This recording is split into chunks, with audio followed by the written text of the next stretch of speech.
I had vaguely leftist sympathies almost from my initial college days. Though I think in the beginning I was more of an admirer of Bertrand Russell, and through him I had an idea that communists are good in the heart but wrong in the head. That's roughly Bertrand Russell's attitude towards the communist movement. Up to the emergency, I also thought that I had a lot of friends among the Naxalite movement in Warangal where I was studying, but I thought that philosophy was all wrong. Though they were good in the heart, their heart was in the right place. The emergency that way, when I couldn't find anything in Russell's philosophy which would explain the emergency, or in anything else that I believed at that time which would explain the emergency. I thought the Marxist understanding would help me to explain more. If I remember rightly, it was during the emergency that I declared to myself that I am a Marxist hereafter. And later I became a sympathizer. But as far as activity is concerned, I was only in the civil rights movement from the very beginning. 1978, 79, I was in the civil rights movement. Because being in Warangal made a lot of difference. If I had been somewhere else, perhaps I wouldn't have been involved in this. Warangal was a major center for the ML movement in its earlier phase, where one could see its social content, but one did not have to infer it dialectically. One could see it physically. But they were there among the poorest sections of the people, and for whom the law had done nothing for the last, by that time, 30 years. Today it is 50 years. That one could see. And I think also that it is partly to the credit of the civil rights movement in Andhra Pradesh that we have been able to educate the ordinary people that encounter means murder. Today one does not have to tell them. It's taken for granted that encounter means murder, and today the position is that the police have to explain and prove that it's a real encounter. That's I think it's some achievement that has been the achievement of the civil rights movement here. That also has happened. Well, that's how it began, and well, subsequently it had to grow. It had to grow by the very logic of its the cause it exposed. My own view, which may not be fully accepted by everybody, is that once you formulate a protest in terms of principle, you have to firstly you can never formulate a protest only in terms of interests. You can never say I am being oppressed. You have to say oppression is wrong. That's the only way you can formulate a protest. The moment you do that, the principle becomes universal. Not universal in the sense of 100% universal, but it finds for itself a class which goes beyond you. Then what happens is that you will have to speak for many more people, which again has its own further consequences. So a perpetual expansion of the principled concerns is unavoidable in the very fact that a protest has to be expressed in terms of universal values. So once we say that torture is wrong, it's impossible for civil rights movement to say torture of Naxalites is wrong. You have to say torture is wrong. Once you say torture is wrong, you have to look at who else is being tortured. So we had to look. In the beginning, police used to make fun of us.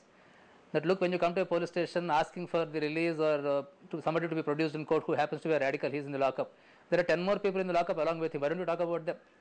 Police, of course, were not interested that we should talk about them. They were interested in exposing our one-sidedness. But we learnt a lesson from that. So we started saying the torture is wrong. Now, if torture is wrong, then you have to answer many more questions. Because you are saying torture not only of a political revolutionary, but also of a criminal is wrong.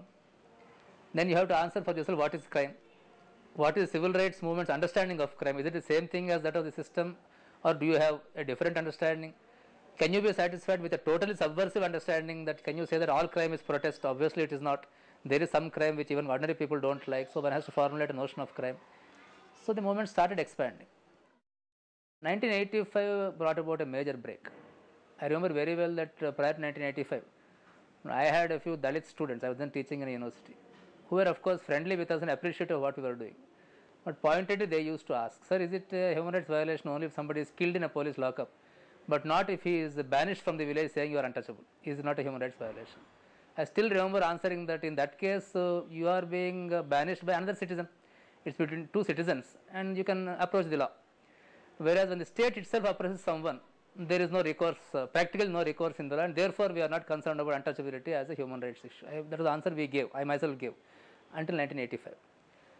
1985, July 17th, there was a major incident in what is today Prakasham district, a village called Karamchedu, where a major assault on Dalits took place and 6 men were killed and 3 women were raped by upper caste people, who happened to be very closely related to the then Chief Minister N.T. Ramarao.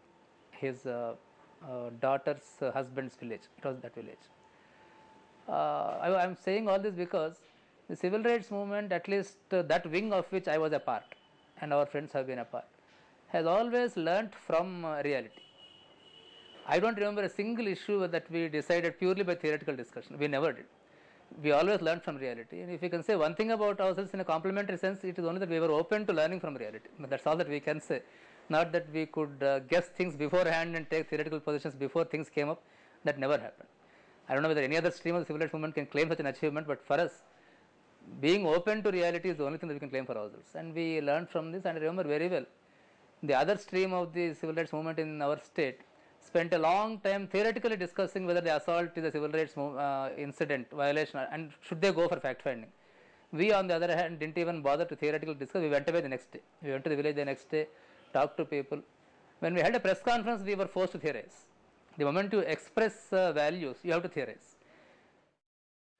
Another issue which came up in the civil rights movement, which still is unresolved in the country as a whole. In fact, in this matter, we remain in a minority. This has come up everywhere. That is, do you have something to say to the revolutionaries, or do you merely talk about their rights in defense of their rights? You do defend their rights. You not only defend their rights in terms of law, you also take a quasi-political stand that they are not to be treated merely as persons committing crimes or using violence. They are to be treated as a political movement. It is a fundamental point that we keep emphasizing again and again for society and for the state. An armed movement, let it be Alpha, let it be Hizbul Mujahideen, let it be the People's War, let it be anything LTT, irrespective of the fact that there are so many differences among them that we do distinguish if the need arises, still every one of them is a political movement. And the response of society and state has to be principally, primarily political, which is not to say that they are not committing offences, which is not to say that the law shall not take note of their offences and take legal action. It shall happen. So this is a point on which, of course, our friends have differed. They have said that we should never say that the law should take action against revolutionaries because a crime committed by them is an act of revolution. We said it's impossible for a human rights group to say that. It's a crime, it's an offence. What we do say is that look at the political aspect as the fundamental aspect and the aspect of crime as something which is attached to it, which is a consequence of the political nature of the act. Deal with the crime in terms of law, but let the law be something which respects rights. Let it not be any law. Let it not be an arbitrary law like the Disturbed Areas Act or the Armed Forces Special Powers Act, which gives the power to kill without kill on suspicion. It has to be a law which is democratic, which is respectful of rights.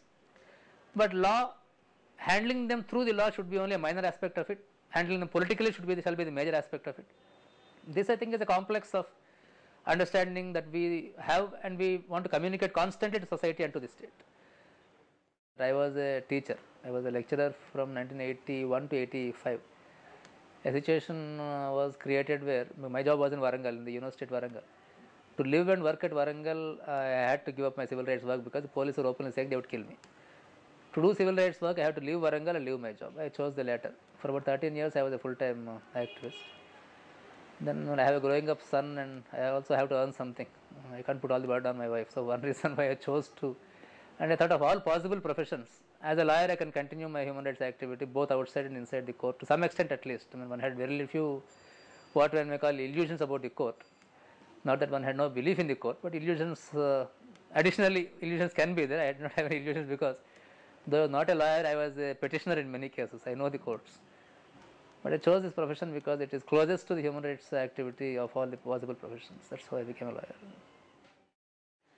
After a while, we find that they may not say so, but it appears that we are the only persons whom they at least respect, in the sense that they feel they should at least explain themselves to us. I don't think they explain themselves even to their home minister or chief minister.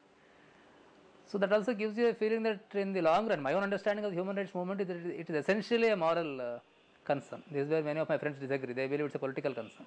It all depends on how you define politics. But my only point is that essentially it's a question of you are establishing, asserting certain values other than the values of domination, power and oppression.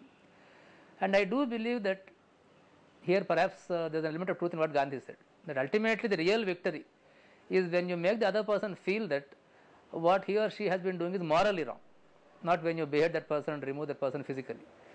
So I think we have been able to communicate a strong message to the establishment, at least the police, that their exercise, their taking advantage of their power to behave in a lawless manner is wrong, morally wrong. We may not have stopped them physically from doing those things, but this is a message I think we have sufficiently been able to communicate. That's why they probably respect us more than they respect anybody else within the system. And we also find that a lot of people who are whom we constantly criticize, constantly expose, have recognized the legitimacy of our critique, to the extent that sometimes at least we are able to have some influence upon them, if not always, if not in a systematic manner. Whatever concern that people used to feel for poor people or oppressed people, it has been delegitimized totally. So people feel something. Feelings don't come only from your heart.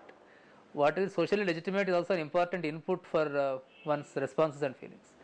The delegitimation of welfare, concern, sympathy, that I think is the strongest negative factor with globalization.